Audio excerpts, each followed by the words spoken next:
Meu nome é Luciana, aluna do curso de Administração Pública da Universidade Federal de Ouro Preto, e essa é uma atividade proposta pela disciplina de Macroeconomia. O modelo ISLM. O modelo ISLM descreve o comportamento de uma economia constituída por três mercados: bens e serviços, monetário e de títulos, através de duas variáveis: o produto ou rendimento e a taxa de juros. O modelo revela-se apropriado para uma análise conjuntural de um curto prazo, onde a oferta de bens e serviços se ajusta passivamente à procura. Esse modelo surgiu na década de 40, inspirado na teoria keynesiana, e é um instrumento bastante utilizado na macroeconomia. A denominação ISLM provém da representação gráfica em um plano cartesiano contendo duas curvas: a IS, representando a taxa de juros e o mercado de bens e serviços, e a curva LM, que representa a taxa de juros e o mercado monetário. A análise ISML procura sintetizar em um só esquema gráfico muitas situações da política econômica por meio de duas curvas, a curva IS e a curva LM. O esquema ISLM resume os pontos de equilíbrio conjunto ao lado monetário e do lado real da economia, entre a taxa de juros e o nível de renda nacional. Supondo no lado real da economia uma dada função consumo, uma função poupança e uma função investimento e um dado nível de gastos do governo, teremos um conjunto de pares de taxa de juros e níveis de renda de equilíbrio. Para níveis de juros mais baixos, teremos níveis de rendimentos maiores e, consequentemente, nível de rendas mais elevados. E para o lado do nível de juros mais elevados, observaremos uma queda no investimento e na renda. Esse conjunto de pares de taxas de juros e níveis de renda é conhecido como curva IS, que vem do inglês e designa investimento e poupança, pois o equilíbrio do mercado de bens e serviços, refletido na curva, pressupõe o equilíbrio entre poupança e investimento e vice-versa. Aqui nós vemos a curva IS, que apresenta o conjunto de pares de taxas de juro e níveis de renda de equilíbrio do lado real e pressupõe investimento igual a poupança. Isso implica que, quando aumentam os gastos do governo para uma dada taxa de juros, teremos um nível de renda de equilíbrio maior. Analogicamente, um aumento de impostos ou uma diminuição de gastos do governo tem o efeito inverso. No lado monetário da economia, teremos que, para um dado nível de renda, teremos uma demanda de moeda para transação e precaução. À medida que aumenta a renda, aumenta essa demanda.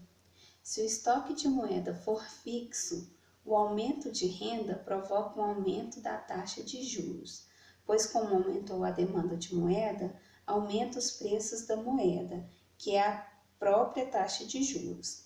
Desta forma, níveis de rendas maiores implicam uma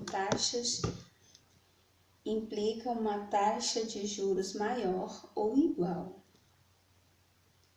O conjunto de pares de taxas de juro e níveis de equilíbrio da renda é conhecido como curva LM.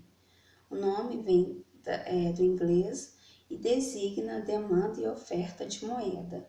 A curva LM reflete o equilíbrio entre a oferta e a demanda de moeda. É preciso que haja um equilíbrio simultâneo e igual no lado real e no lado monetário da economia. Portanto, o ponto onde as duas curvas IS e LM se cruzam é o ponto de equilíbrio da economia.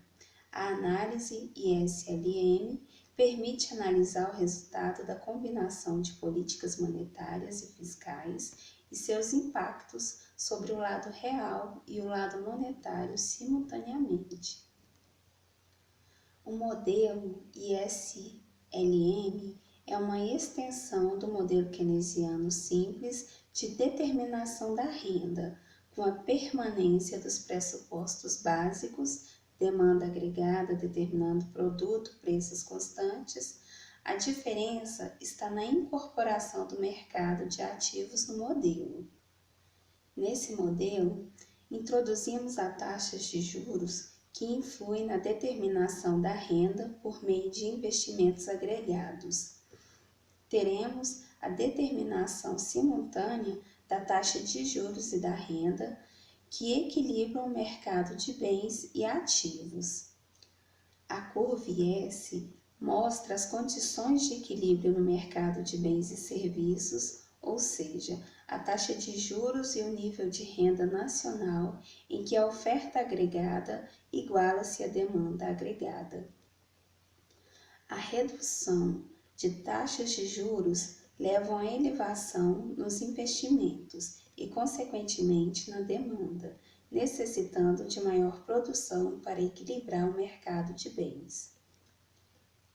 Para cada taxa de juros, existe um nível de renda correspondente que iguala a oferta e a demanda de bens, e combinando-se cada taxa de juros com a respectiva renda de equilíbrio, chega-se à curva IS. A inclinação da IS é negativa, mostrando que uma redução na taxa de juros eleva o investimento e este, junto com o efeito multiplicador, provoca a elevação da renda. Já a posição da IS dependerá basicamente do volume de gastos autônomos, nos quais se incluem o consumo e o investimento autônomo e os elementos da política fiscal, com destaque para os gastos públicos. A curva LM representa as condições de equilíbrio no mercado monetário. A demanda por moeda ocorrerá por dois motivos: transações e portfólio. Podemos notar que a demanda de moeda aumenta conforme aumenta a renda, e a taxa de juros atuará como custo de oportunidade de se reter moeda. Logo, a demanda por moeda mantém relação inversa com a taxa de juros. O equilíbrio ocorre quando a demanda por moeda iguala-se à oferta por moeda. Os pontos de encontro entre a curva de oferta monetária e a curva de demanda por moeda para cada nível de renda representará um ponto sobre a LM. Um aumento da renda desloca a demanda de moeda para cima, determinando então um novo ponto de equilíbrio. A inclinação da curva LM é positiva, pois dada a oferta de moeda, quando um dos componentes da demanda de moeda se eleva, o outro deve reduzir-se. Então, se há uma elevação na renda que gere aumento da demanda por motivo de transação, a taxa de juros deve elevar-se para diminuir a demanda por motivo especulativo. A posição da curva LM é dada pela oferta real de moeda, afetada basicamente pela política monetária. Para determinar a renda e a taxa de juros de equilíbrio, é preciso verificar as condições de equilíbrio simultâneo dos mercados de bens e ativos.